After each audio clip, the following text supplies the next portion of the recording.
Anong kaibahan nung kay Presidente Duterte?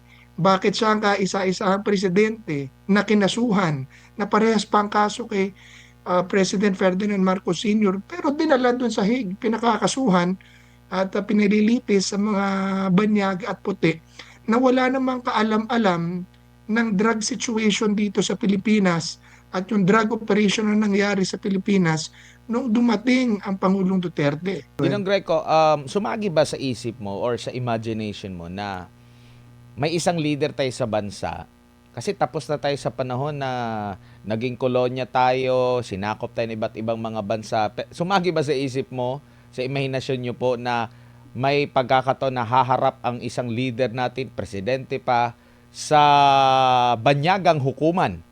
Kasi tapos na tayo sa mahabang panahon nun nung sinakop tayo, humarap ang mga Pilipino sa mga banyagang hukom or sa mga gobyerno ng mga banyaga po. Tama yan, Admar, kasi dito sa Pilipinas, tatlong presidente na po ang kinasuhan natin dito at ikinulong at nakalabas ulit. Tatlo. Una, si President Ferdinand Marcos Sr. Si President Ferdinand Marcos Sr. at saka si President Duterte, parehong EJK ang kaso niyan. Ang sabi ng parehas na organisasyon na nagkaso rin sa kanila. Ang sabi ng ang aligasyon kay President Marcos Sr. na 2,000 mahigit daw ang napatay sa martial law because of political reasons. Mga kalaban sa politika. Si President Duterte daw, 6,000 ang inamin ng gobyerno na namatay dahil sa drug operation, sa illegal drugs operations, magkaiba yon. Si President Marcos daw, meron 35,000 na buhay na mga nakasurvive na tinorture at 70,000 daw ang ikinulong na lahat ang dahilan ay politika, mga political dissenters ang kalaban ni President Marcos. Na kay President Duterte, 160,000 daw ang nakulong. Pero puro drug lord, drug addict at drug pusher. It was a legal police and anti-drug operation. Pero si President Marcos natapos ang kaso dito nilitis, dito tinapos, and in fact, yung mga nagki-claim ng danyos ay nabayaran. In fact, gumawa pa ang Pilipinas ng sarili niyang batas para ma-prosecute ang Presidente Marcos Sr. Meaning, the Philippines has the ability to hold and to investigate and prosecute high-profile cases kahit presidente. Si Presidente Arroyo, si Presidente Estrada, pareho pong nakulong at nakalaya dito sa ating bansa. 4 na senador po ang sinubok dito, ang trinay. Senate President Enrile, namatay na, house arrest. Si Senator Bong Revilla, nakakulong ulit, nakalaya, nakulong na naman. Senator Jinggoy Estrada, nakulong, nakalaya. At si Senator De Lima, nakulong, nakalaya, naging congresswoman pa ngayon. At lahat sila, naging mga senador ulit. Ito po ay patunay na ang Pilipinas has the ability to hold and to try high-profile cases kahit pa siya presidente successfully. Ngayon, anong kaibahan nung kay Presidente Duterte? Bakit siya ang kaisa-isahang presidente na kinasuhan na parehas pa ang kaso kay President Ferdinand Marcos Sr. pero dinala doon sa Hague, pinakakasuhan at pinililitis sa mga banyag at puti na wala namang kaalam-alam ng drug situation dito sa Pilipinas at yung drug operation na nangyari sa Pilipinas nung dumating ang Pangulong Duterte. Tapos ngayon, nakita natin sa mga pandinig na yung proseso ng paglilitis ay siya ring proseso ng paglilitis dito sa Pilipinas. Subalit ang pagkakaiba, siya ay ngayon hinahatulan at humaharap sa mga banyaga na judge na wala namang kaalam-alam, wala namang ambag, wala namang experience at hindi naiintindihan ang sitwasyon dito sa Pilipinas at yung mga pangyayari ng drug war, yung mga tunay na pangyayari, dahil di umano ang mga witnesses na nakuha niya ay puro pala spoon-fed ni Senator Trillanes na isang kalaban sa politika ng mga Duterte. So, that proves that politically tainted yung pagkakaso kay President Opo. Duterte, at saka binaboy talaga, sorry for the word, ang sistema, ang batas, ang hudikatura, ang justice system dito sa Pilipinas ng pagkakadampot, illegal na pagkakadampot at pagpapakulong kay Pangulong Duterte. So ngayon, nakita natin na spoon-fed pala yung mga witnesses. Ginamitan pa ng corruption money. Di umano, may 100 million pesos pang inabot kay Senator Trillanes para ipanggastos doon sa operation ng ICC dito. So, paano yon? Paano sasagutin sa ICC yun eh? Hindi naman nila alam yun dahil local issue yun. Lastly, yung um, paano malalaman nung mga puti at ang mga dayuhan, European siya, puro babae, na allegedly mga feminist. Hindi ko alam, pero yun ang mga balibalita. Galit sa matatapang at matitigas na lalaki, kagaya ng Pangulong Duterte. Paano nila maiintindihan yung sentimiento at tunay na pangyayari na tumatakbo sa isipan at damdamin ng mga Pilipino pre-2016? Alam ba nila na nung bago dumating ang Pangulong Duterte, ayon sa datos ng PDEA at Dangerous Drugs Board mismo, 92% ng barangay sa Metro Manila drug affected. 100% of all heinous crimes committed are drug related. Alam ba nila na araw-araw napapanood natin sa TV, sa mga news, ang karumaldumal na krimen na ginagawa ng mga taong involved sa droga, nire-rape ang lola, pinapatay ang pamilya, sinusunog ang bahay, karumal-dumal na krimen na tayong mga Pilipino, takot na maglakad-lakad sa kalsada ng gabi, lalo na kung may mga babae, dahil merong drug addict doon sa kanto na hawak ng mga pulis.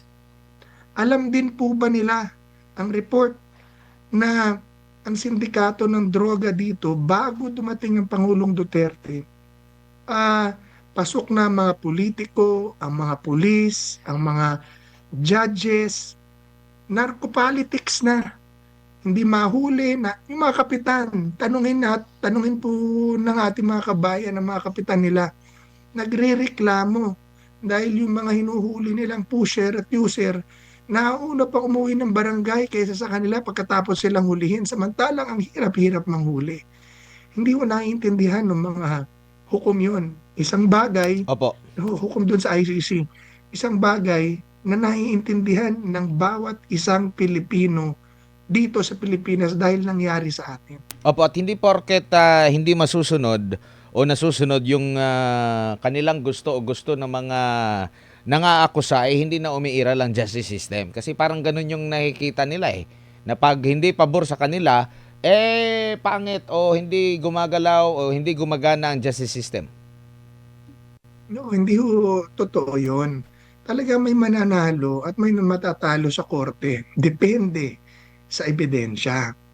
Pero yung para sabihin mong hindi gumagana ang justice system, wala silang katibayan doon dahil as I have said, tatlong presidente, tatay niya mismo ang nilitis, hinatulan dito mismo sa Pilipinas.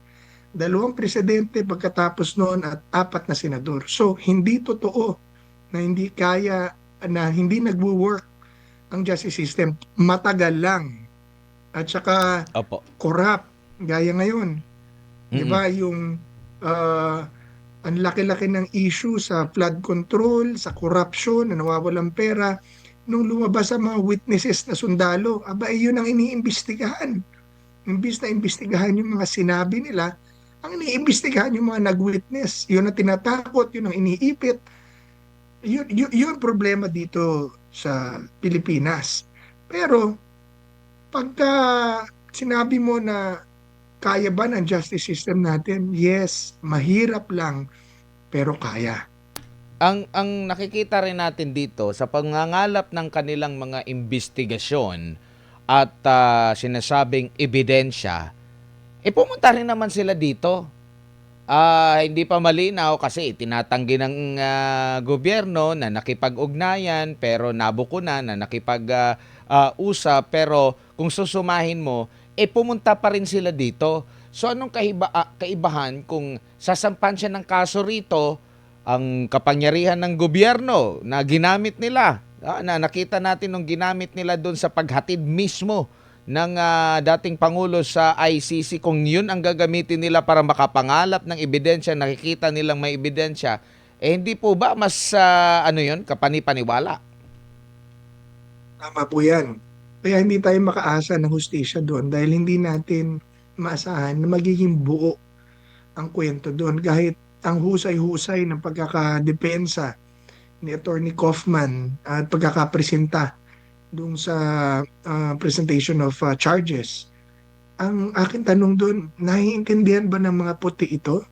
Kasi alam mo, iba ang kultura at pag-iisip ng Pilipino kumpara sa mga Westerners.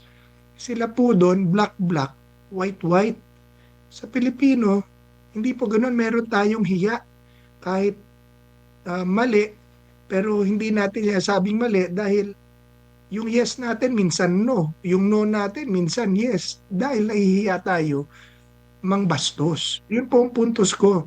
So, ang pagtiningnan nila na, well, totoo bang, uh, kunyari yung sinasabi, ang kasi ang pinupuntos nila ron, hindi, state-sponsored killing yan eh.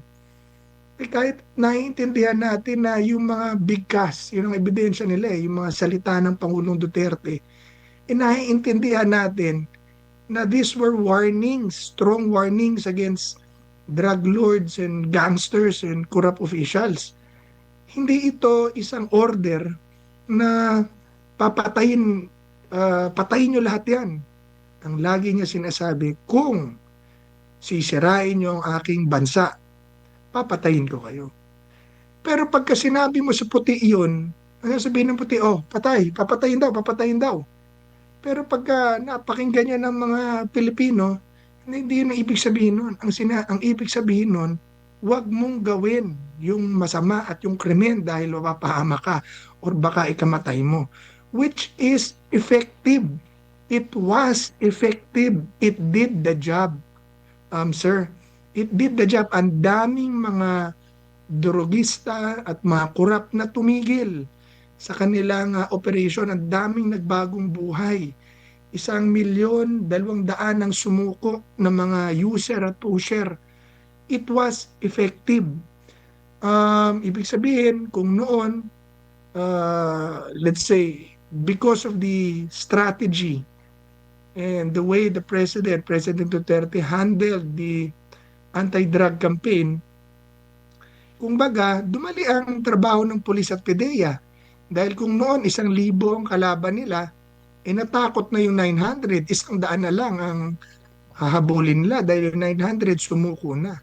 That's how effective it was. And the moment na tinanggal yun ngayon, na-realize ng mga dating mga sindikato na wala na ang anti-drug campaign, wala na ang anti-corruption campaign. O kita natin, delikado na naman ang kalsada, patayan, rape, nakikita na naman natin sa news, ang Pangulo mismo pinagbibintangan ng drug use, ang korupsyon, ang lala, never have seen, never cannot compare to any other administration sa laki.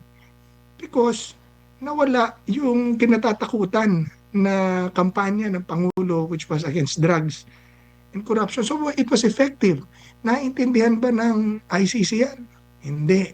Pero alam ng lahat ng Pilipino yan sa buong mundo.